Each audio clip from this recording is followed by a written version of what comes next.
Hi everyone, it's Kylie. Welcome back to my YouTube channel. This is my 8th and final video in my investing and finance series, and it is called Why Woman? Why Financial Literacy is Crucial for Women. And I wanted to make this video because for my Girl Scout Gold Award, my project was centered around increasing financial literacy among women. And although I wanted to make these YouTube videos accessible for anybody and everybody that was looking to learn a little bit more about finances, I really did want to make a video discussing why I think it's especially important for women to challenge the norms and develop a strong sense of financial literacy and be able to talk about money. Because I wanted to talk about the demographics and the personal stories that led me to want to investigate that with my project. So let's get started. I'd first like to talk about the demographics that really encouraged me to look deeper at this topic when I was getting into my project.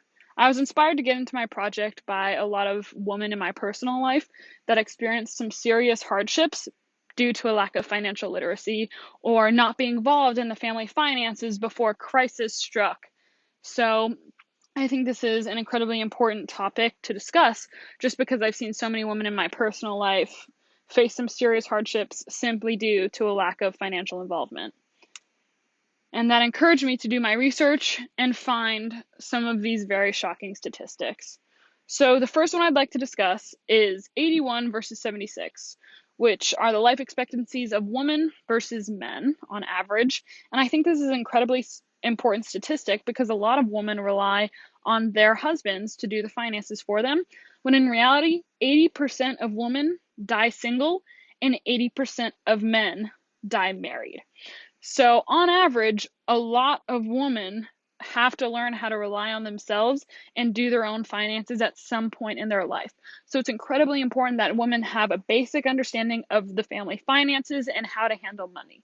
Money is considered to be a taboo topic, especially with daughters and discussing it with your daughters. So, I think we need to challenge that simply because at some point women are going to have to handle themselves financially. The second statistic that was incredibly surprising to me and shocking and meaningful was 32.6% versus 7.4%, and that is single moms versus single dads that live in poverty.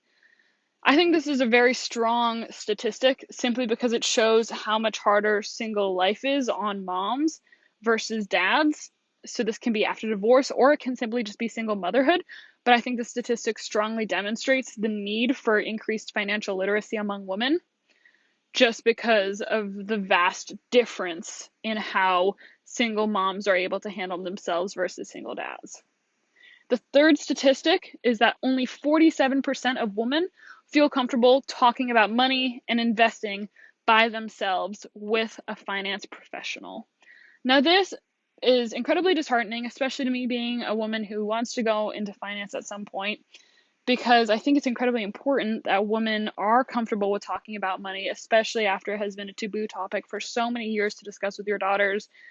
And again, women at some point are most likely going to have to learn how to finance themselves. So I think that shows that it's very crucial that women should at least be able to talk about money and investing a little bit with a finance professional.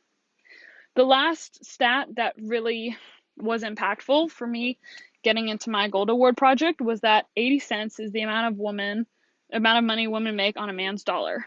Now, I think the first way as a society that we need to start change is by getting rid of the wage gap. There's obviously a lot of work that needs to be done with finance and women and evening the playing field, and I think that starts with getting rid of the wage gap and increasing financial literacy among women.